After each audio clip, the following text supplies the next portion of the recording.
Okay guys, welcome to another 8-bit face-off kerfuffle. This week I am looking at Dan Dare, Pilot of the Future. Now that is based on, he's based on a comic of the same name. I'm not sure the comic name, is it Dan Dare the comic, or was he just a feature in one of the comics? Really not too sure. But yep, you play the part of Dan Dare, Pilot of the Future.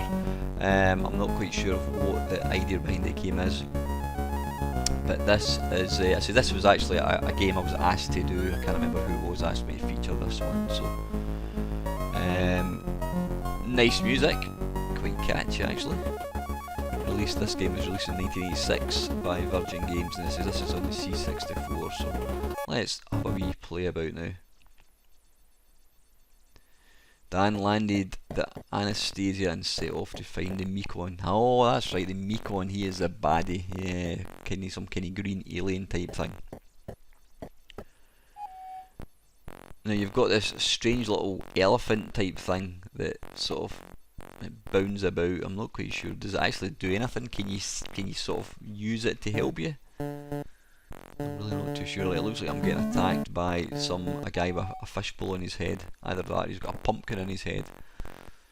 Not a pumpkin, pumpkins are orange, that's green. Anyway, he looks like a kind of Lego man. I'm guessing he is a baddie, a treen. Ah, that's what it is, it's a treen. How the hell do you actually fight him?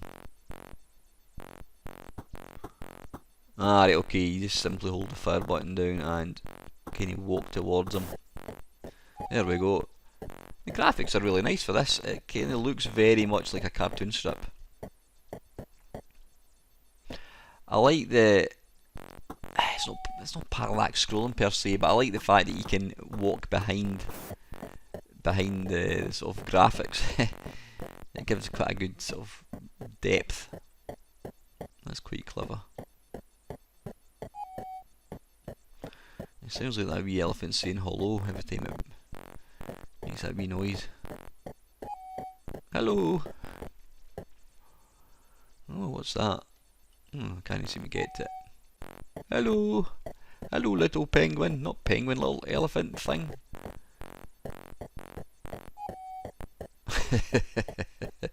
I remember playing this at the time when I got it. I gave up pretty quick just because I've got about the attention span of a gnat. So I do tend to give up very quickly with games if I can't figure out what I'm doing. Yeah, can I not make the little elephant attack that thing? Come on, it's no. Why is it not? Let's try and go up here now. Try and fight him. Oops. Nah, bollocks, we'll just make a run for it.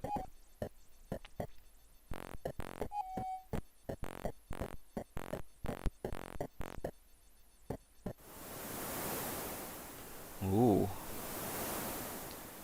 Right, where can we go? Can I walk? Oh, Dan can't breathe underwater. Okay, we'll need to go back up again, I think.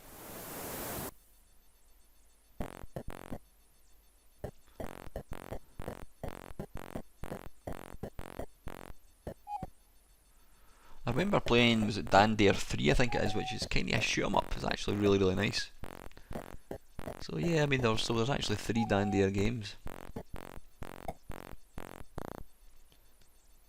Come on.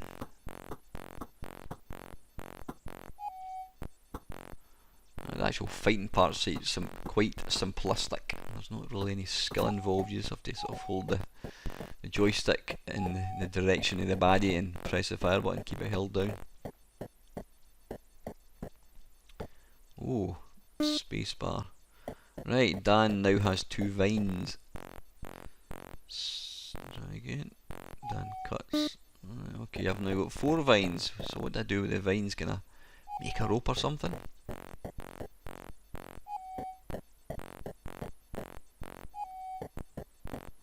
I'm not quite sure.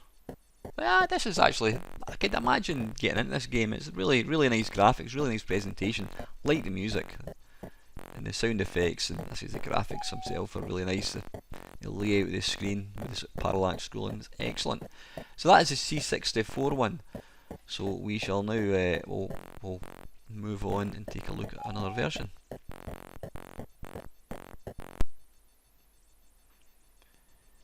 Right, now Now this appears to be the French Bonjour Monsieur version on the Amstrad.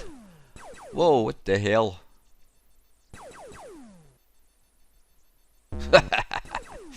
Right, okay, this is completely different. Now, I can't remember who it was that asked me to review this game, but he did say that all three versions, the Spectrum, Amstrad and C64 ones, are completely different. And this absolutely is completely different. It is just nothing like the C64 one at all. The first impressions, the wee guy moves really fast. I mean, there's virtually no... He moves that fast, there's almost like no animation. It's actually a bit too kind of twitchy. It's just... Alright, okay, so you can shoot diagonally with great difficulty. It's interesting that they would... You know, you'd think... You would think when a software company they would have a meeting and say, right, this is what we're going to make the game look like, guys. It's going to be based on this style of graphics. It's going to play like this, blah blah blah. You think they'd bring all the programmers in who are going to work in the different versions and say, right, are we all happy that we're singing off the same hymn sheet so we know what we're doing? But it looks like here all I've done is they've said, right, Dan dear, go and make a video game of it. And that's it. Because this is completely different for the C64 one. Now, you did get that on occasions. I mean, you very rarely found that every game, you know, conversion was identical. You would get a lot of games that were identical, but maybe they'd be slightly different. But this is a different game completely, other than the name. It plays nothing like the C64 one. It's a bit... I'm not keen on the speed of the movement. It just is...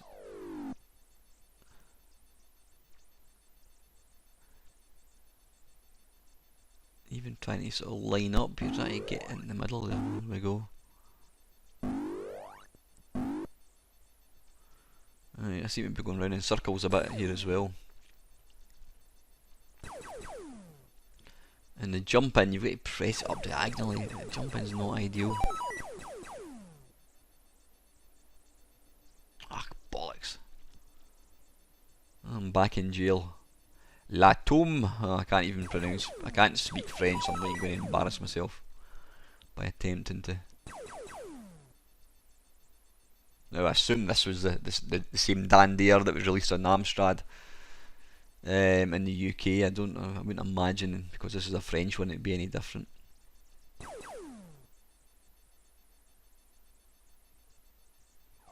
Yeah, I just seem to be going in circles now.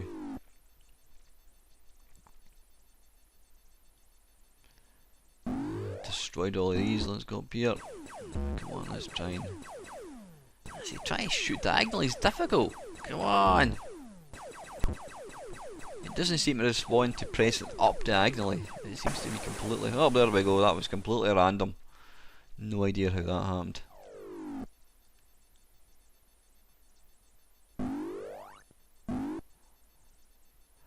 I'm obviously missing a trick somewhere, because I seem to be going around the same half a dozen screens. Screams? Where did that come from? Screens, man.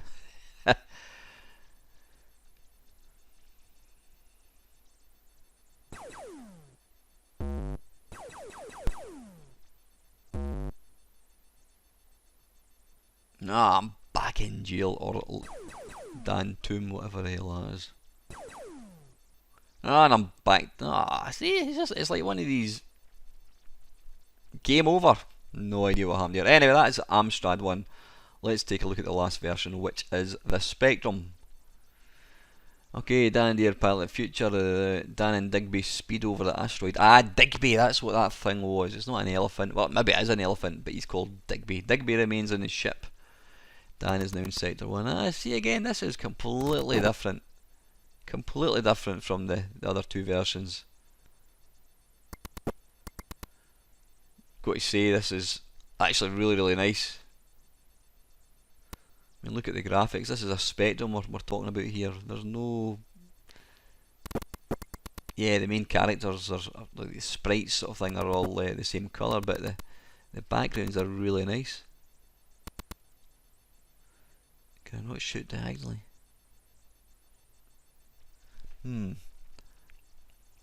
But yeah, I've got to say I'm impressed with this.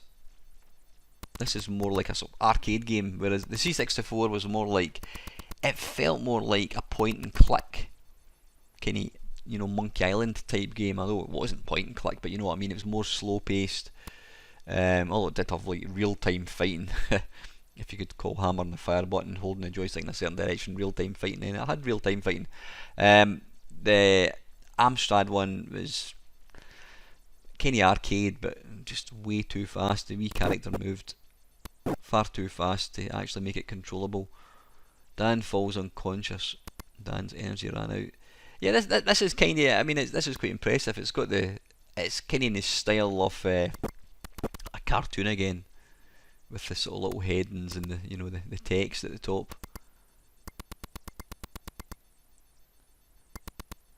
Right, I can't seem to. On the Amstrad one, you pull down with the fire button, but it doesn't seem to be working in this one.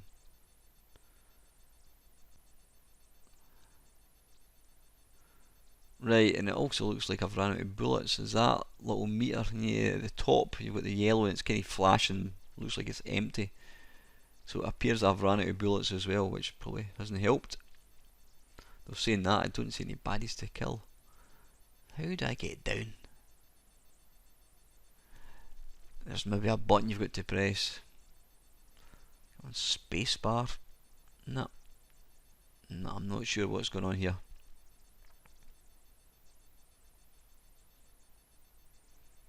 But this is really nice. I like this one a lot.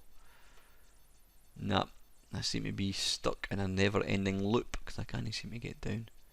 Anyway, listen, that is it. 3 completely different versions of Dan Dare. It's like I said, it's quite surprising that a software house would allow 3 completely different versions to be made. I mean, you'd think that they would have some kind of say in it. They would say, well, this is the structure of the game. It needs to play in a certain way. But you know, 3 completely different games. I like the C64 one. That's quite nice. Completely different from the Amstrad and the Spectrum. Amstrad one's a wee bit too fiddly. Kind of not overly keen in the movement. Far too quick movement. My favourite's got to be the Spectrum. I think this is an excellent version if I could figure out what I need to do. But the movement, the background graphics are excellent. It feels really nice. It feels more like a kind of run and gun type game, like sort of Greenberry or Contra. So yep, thumbs up to the Spectrum one. That's going to be my favourite one. So anyway guys, as usual, if there's a game you want to see featured in this series, please put your comments below, and as usual, thank you very much for watching.